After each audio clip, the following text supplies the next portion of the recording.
While in Shenzhen, I visited one of the world's largest stone setting and stone set jewelry manufacturing companies, starting with their design department. An interesting aspect of Shenzhen is that I often found myself in factories that were among the largest in the world for their product. Numerous styles of waxes were being carved from the constant flow of new designs to feed the enormous production appetite of the factory. Rows of workers were finalizing the wax details before casting. This included sizing rings in the wax. The wax ring would be cut and sized on a ring mandrel. If the size was to go up, the wax shank was spread and wax was added.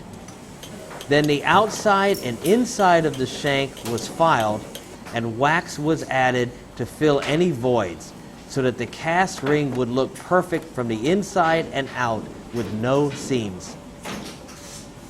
The mountings go through a variety of finishing techniques before going for stone setting. Metal files remove coarse casting marks, and then files with sanding paper are used along with flex shafts and rubber discs to put a pre-polish on the castings before final polish, and then on to the stone setting department. The stone setting department used microscopes to aid in setting the stones. After positioning the stone and prongs using tweezers, pliers were used to securely set the stone in place. Excess prong height was removed using cutters. The tops of the prongs were styled to a round finish using a cup burr in a flex shaft.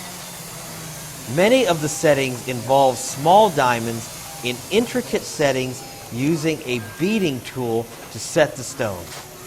The use of a microscope enables the speed and quality of the setting to be greatly enhanced. Many of the setters worked on multiple pieces of jewelry under the microscope secured in a compound.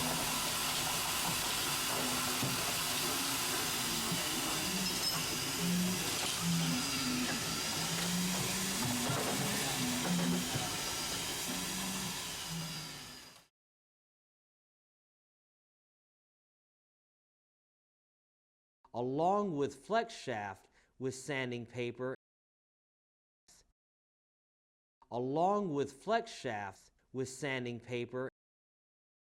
and rubber discs